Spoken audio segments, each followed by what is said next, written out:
In a 2022 Vogue interview, actor Jennifer Lawrence gave a very intimate and personal discussion of how political division had affected her family.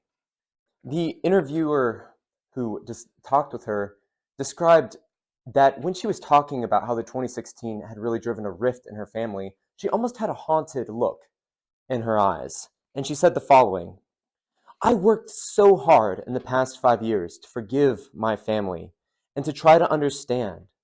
It's different. Their life is different. Their information is different. And then this last line really struck me. She said, I've tried to get over it, and I really can't.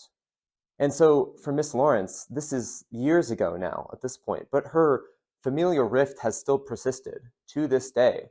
And so that just really struck me that even though she's like popular and famous and rich, that doesn't protect her from this type of political division that I think we've all experienced to some degree or another.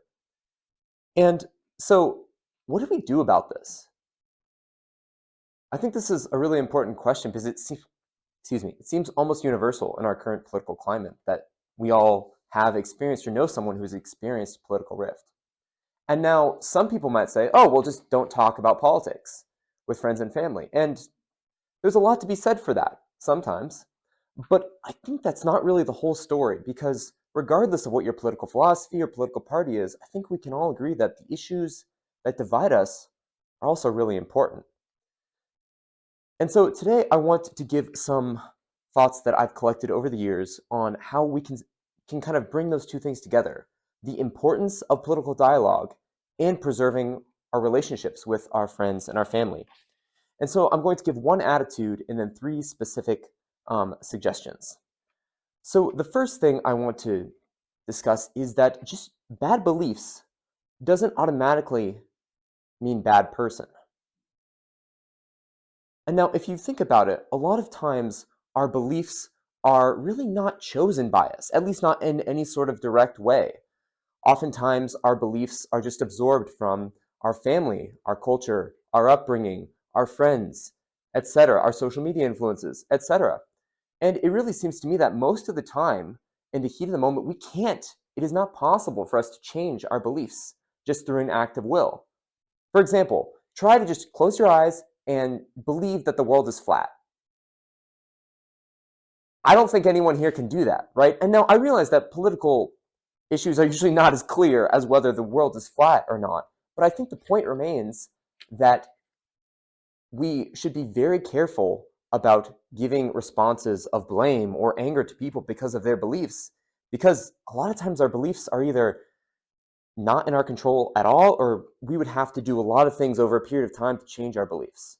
So that's one attitude that I think we should try to cultivate in ourselves as we dialogue with people. We need to not have responses of judgment or anger or blame towards people because of their beliefs. And but let's assume that what I just said isn't right for the sake of argument. Let's just say there are circumstances, which there probably are in like all the billions of people who exist, where people are deserving of blame or judgment for their beliefs. How to handle this?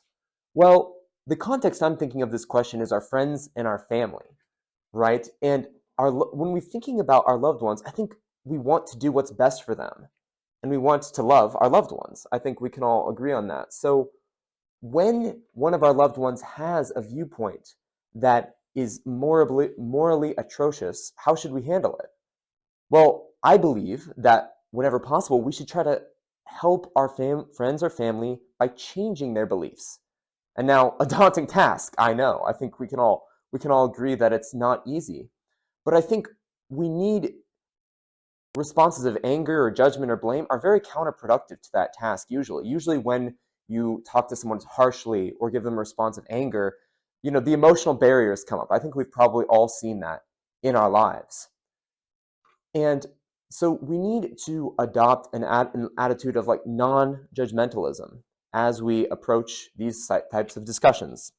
And when we do that, there's three specific things I think we need to keep in mind. Three specific techniques, I guess you might say, for how to approach these discussions. The first is try to find common ground with people. And now that may seem to be a difficult thing to do, especially, in our very politically polarized climate that we all live in today. But I think sometimes it's easier than we might think. So let me give you an example of how to find common ground with someone. So let's suppose that there was someone who was advocating for dueling as a way to resolve disputes or resolve insults.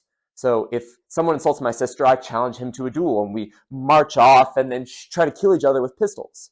And now, at first glance, it might be really hard to find common ground with someone who's advocating for that. But I think if we dig a little deeper, we can. And here's how. We can say to that person, I agree with you that defending the reputation of your sister against slander is really important.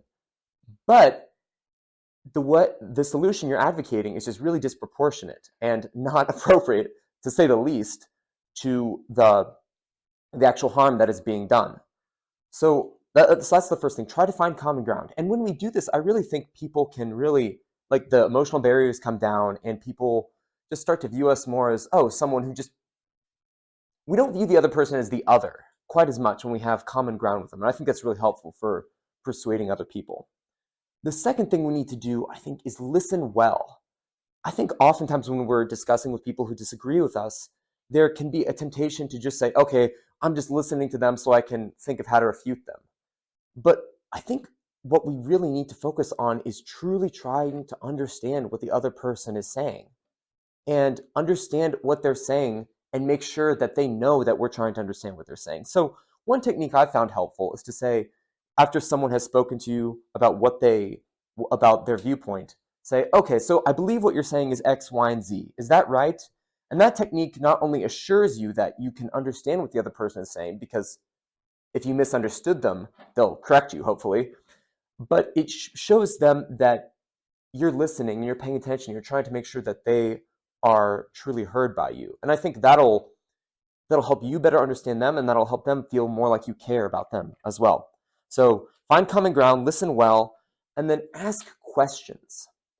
I think that oftentimes when we're trying to change someone's belief, it can be very tempting to just go in and say, bang, bang, bang, you're wrong, you're like, this is incorrect, here's a study that refutes what you're saying.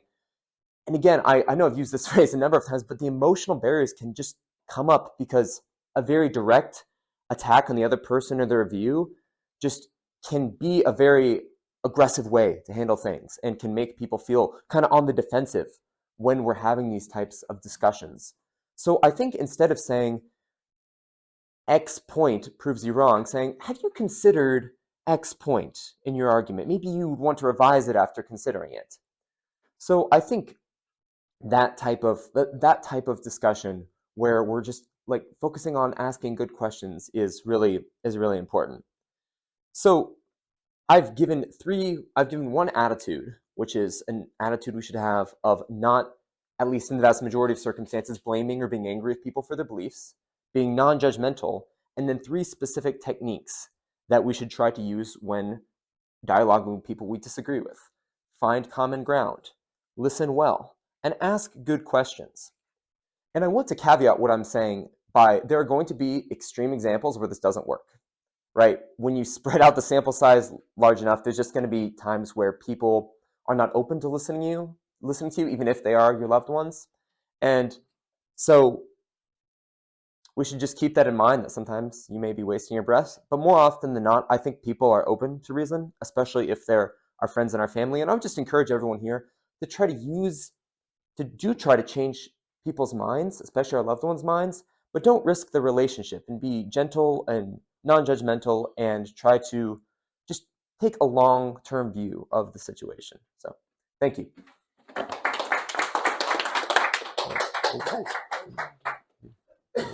you, Harrison. Thank you.